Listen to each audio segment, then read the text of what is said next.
Most people know me as Mo Farah, but La plupart des gens me connaissent sous le nom de Mo Farah, mais ce n'est pas mon nom, ou ce n'est pas ma réalité. La vraie histoire est que je suis né au Somaliland, au nord de la Somalie, sous le nom de Hussein Abdi Kahin. despite what I've said in the past, Malgré ce que j'ai dit dans le passé, mes parents n'ont jamais vécu au Royaume-Uni.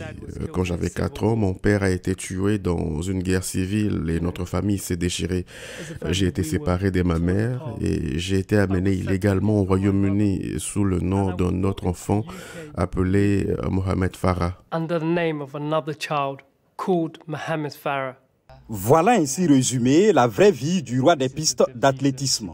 Mo Farah avait jusque-là expliqué être né à Mogadiscio, capitale de la Somalie, et être arrivé en Grande-Bretagne en 1993 à l'âge de 10 ans, avec sa mère et 2 de ses frères et sœurs pour rejoindre son père informaticien. Faux révèle ainsi dans un documentaire la star de l'athlétisme qui dit être arrivé illégalement au Royaume-Uni avant d'être forcé de travailler comme domestique dans une famille.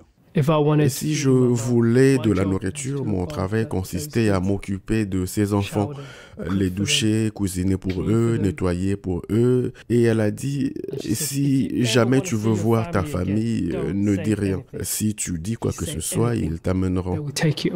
Le petit Mo Farah a fini par révéler la vérité à son professeur d'éducation physique qui avait remarqué ses changements d'humeur dès qu'il se trouvait sur la piste. Il est alors parti vivre chez la mère d'un de ses amis.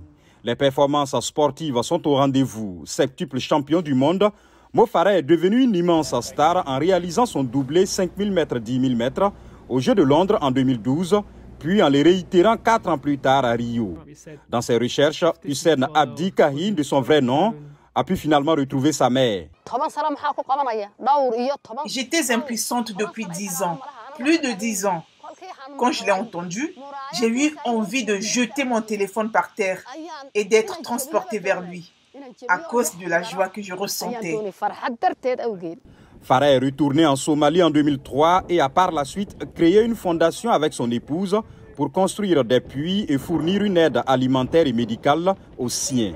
Il explique que ce sont ses 4 enfants qui l'ont incité à dévoiler la vérité sur son passé. Il a appelé son fils Hussein en référence à son vrai nom.